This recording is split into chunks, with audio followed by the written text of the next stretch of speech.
आने वाला समय है, जो अपना ये पीएफ ऑफिस है उसमें क्या नए यहाँ पर कार्यक्रम शुरू कर कुछ योजनाएं लागू करेंगे?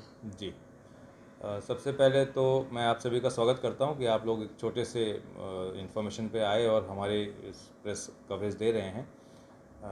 Thank you. मैंने यहाँ पे ज्वाइन किया है कल, और इससे पहले मैं देहरादून और नोएडा के कार्यालयों में रह चुका हूँ, और 1998 बैच में ज्वाइन किया है मैंने यूपीएससी के थ्रू। तो 22-23 साल की हमारी नौकरी हो गई है, और यहाँ पे ईपीएफ जो कार्यालय है ये अभी इंडिया के कुछ बहुत अच्छे कार्यालयों में से है, बहुत अच्छे ऑफिसेज में से है, बहुत अच्छा काम कर रहा है, बहुत बड़े सब्सक्राइबर बेस को ये सर्विसेज दे रहा है। इसमें ऑलरेडी कंप्यूटराइजेशन का प्रोसेस शुरू हो चुका है, और काफ़ी हद तक यहाँ पे लोगों के पास पीसी है, कंप्यूटर्स हैं, स्टाफ पूरा हमारा वेल ट्रेंड है, और यहाँ पे ऑनलाइन सर्विसेज हम और मेरे ख्याल से सेटिस्फैक्ट्री से भी अच्छा, काफ़ी अच्छी सर्विसेज हम दे रहे हैं। पर हमारी कोशिश ये रहेगी कि आने वाले टाइम में जो सर्विस एरिया में टाइम लग रहा है क्लेम सेटलमेंट में, उसको और रिड्यूस कर दें और कम कर दें उसको, ताकि कोई भी मेंबर अगर अपना क्लेम फाइल करता है उसको 3 दिन के अंदर उसके पैसे का भुगतान हो जाए, ताकि उसको ज़रूरत में पैसे का लाभ मिल सके उसको।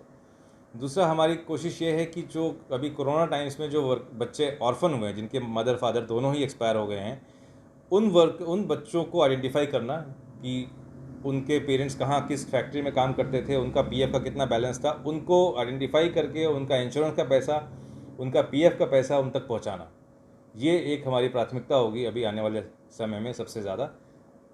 और दूसरी जो प्राथमिकता है वो है आधार नंबर, आधार के डेटाबेस में जो नेम और फादर्स नेम और डेट ऑफ बर्थ है वो, और हमारे पीएफ के डेटाबेस में जो डेटा है ये तीनों फील्ड्स के, उसको मैच कराना। इससे फ़ायदा क्या होगा, ये तीनों डेटा फील्ड मैच कर जाएंगे तो लोगों को ऑनलाइन सुविधाओं का लाभ मिलेगा, और उनको हमारा सिस्टम खुद ही प्रोसेस कर देगा क्लेम को। अभी जैसे क्लेम आता है वो ऑनलाइन फाइल करते हैं तो मेरे बाबू के पास आता है, उसकी लॉगिन में वो वहाँ से प्रोसेस करता है उसको। जब ये ऑनलाइन हो जाएगा, सारी चीज़ें मैच कर जाएंगी, तो मैक्सिमम चीज़ें सिस्टम अपने आप प्रोसेस कर देगा। क्लेम को किसी आदमी की ज़रूरत नहीं पड़ेगी, सिस्टम अपने आप उसको क्लेम प्रोसेस कर देगा, पैसा उनको मिल जाएगा। तीसरी प्राथमिकता हमारी होगी, जितने बड़े एम्प्लॉयर्स हैं, बड़ी फैक्ट्रियां हैं, उसमें मैन पावर सप्लायर्स हैं। मैन पावर सप्लायर्स के लिए एक प्रिंसिपल एम्प्लॉयर पोर्टल बना हुआ है।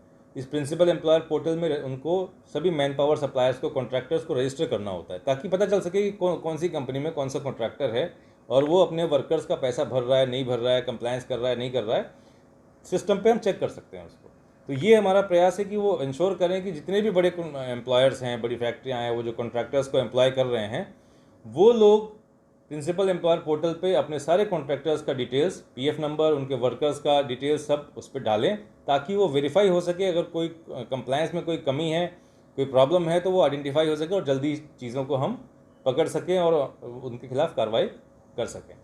और मेरा फोकस सर्विस एरिया को बहुत अच्छा करने का है कि यहाँ के जो हमारे वडोदरा के सब्सक्राइबर्स हैं, उनको अपने ज़रूरत के समय पे प्रोविडेंट फंड का पैसा बिना किसी प्रॉब्लम के मिल जाए। ये मेरी सबसे बड़ी प्राथमिकता होगी।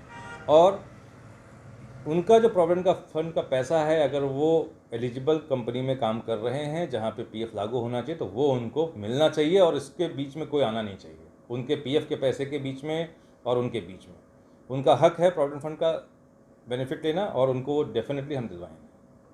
बात करें सर, वो जो कॉन्ट्रैक्टर होते हैं उनको भी अपने जो एम्प्लॉय है, कामगार रखते काम पर, उनके लिए भी प्रोविडेंट करना जरूरी है? कुछ बदलाव है नियम? कोई छुटलाव नहीं है, उनको कंपलसरी है। जो भी बड़ी फैक्ट्री में कॉन्ट्रैक्टर है, उनको एक पहले दिन से ही, जिस दिन से वो वर्कर काम कर रहा है, उस दिन से ही उसका पीएफ काटना है, और उसको हमारे यहाँ हर महीने जमा करा देना है 15 तारीख से पहले। अगर ऐसा कोई कॉन्ट्रैक्टर छोटे मोटे हैं वो नहीं करते तो क्या कार्रवाई की जाएगी उनके खिलाफ? उनके खिलाफ हमारे यहाँ सबसे पहले इंक्वायरी होती है, उसका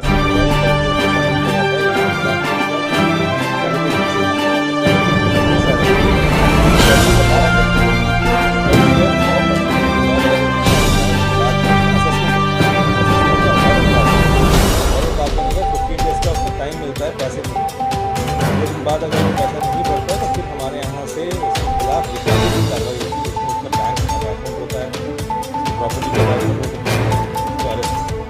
ये तीनों चारों कार्रवाई, क्योंकि ये जो पैसा वर्कर ने अपनी मेहनत से जो इकट्ठा किया है उसको कोई भी उसका हक नहीं मांगता। हर तरह से जो हमारा